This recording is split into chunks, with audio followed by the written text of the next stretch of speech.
Welcome to This Explainer. Look, if your phone currently has, say, 84 unread group chat notifications and you're fighting the sudden, intense urge to just chuck it into the nearest river, well, you already know the utter exhaustion of modern digital communication. Today, we're going to move fast because we're diving straight into the hidden architecture behind our everyday social behaviors. We're looking at a very specific phenomenon, one that almost everyone experiences, but honestly, very few actually understand. So we're going to unpack the psychological timeline of social bandwidth and explore exactly why some minds just naturally outgrow the constant, exhausting noise of digital chatter. Think about your inner circle for a second. Do you have that one friend who completely vanishes for months on end, only to suddenly pop up out of nowhere with a "hey, thinking of you" text, acting like absolutely no time has passed? Or, if we're being completely honest here, are you that person? Are you the one who deeply loves the people in your life but just finds the relentless ping of daily check-ins completely draining? It's so incredibly common to misinterpret this dynamic, and that's exactly why we're pulling apart the source material today. Section 1. The occasional check-in. Okay, let's dive into this. When someone goes dark for weeks or months, the immediate assumption from the outside is usually pretty negative, right? From the outside, it totally looks like laziness or distance. It's incredibly easy to assume this behavior stems from a lack of care or that the person is simply pulling away. But internally, the source material reveals this is a profoundly necessary strategy for protecting mental energy. This is absolutely not about being distant.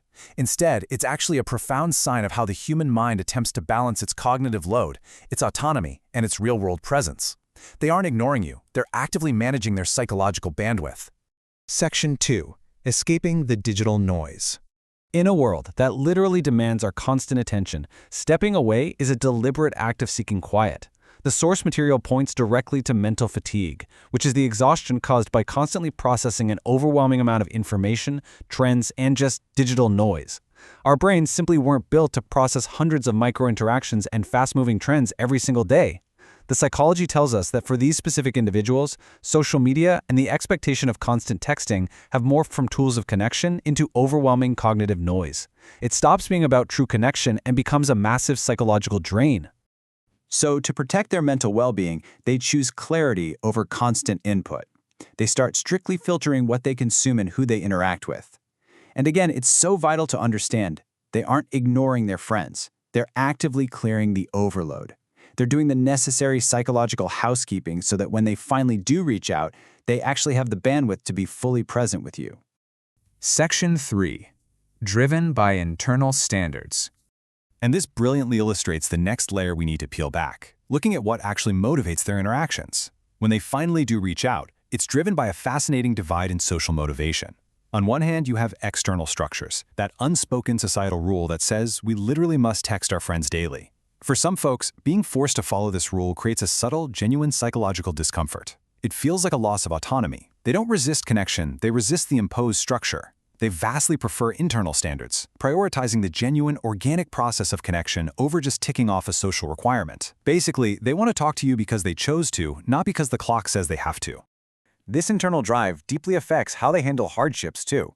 Psychology shows these individuals process life and pain inwardly. They often fall a bit further along the introversion spectrum. They need to deal with emotions inwardly.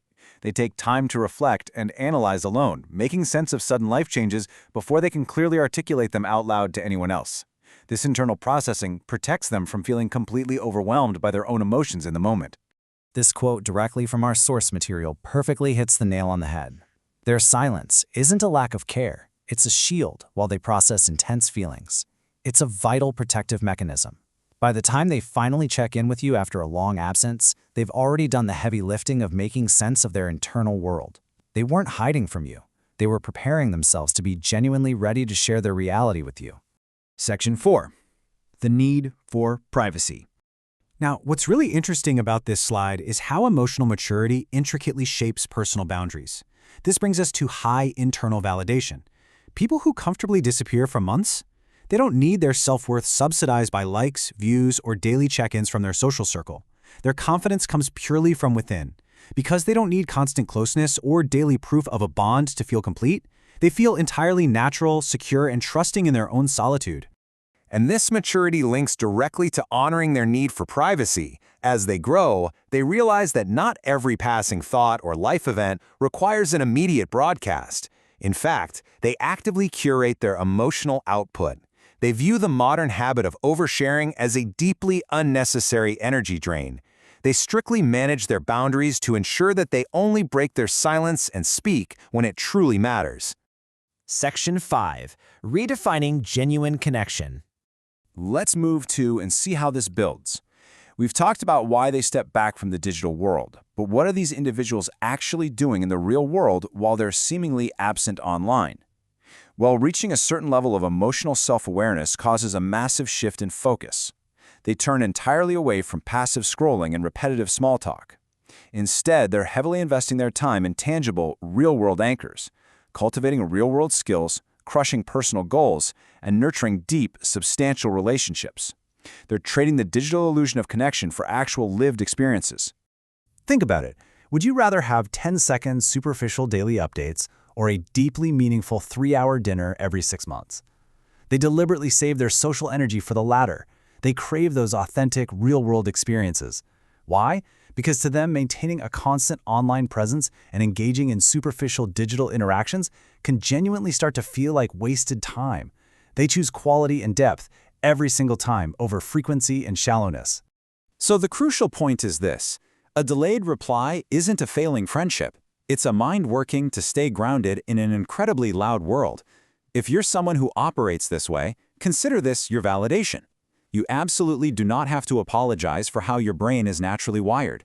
Your need for space, for cognitive rest, and for internal processing is valid, it's healthy, and it is entirely psychologically sound. I want to leave you with this final, powerful question to reflect on. Are you exhausting yourself trying to earn your place in your friendships through constant digital availability? Or are you giving yourself permission to honor your natural wiring? Take a deep breath, step back from the noise if you need to, and remember, true connection doesn't require a daily ping. It just requires you to be fully there when you finally show up.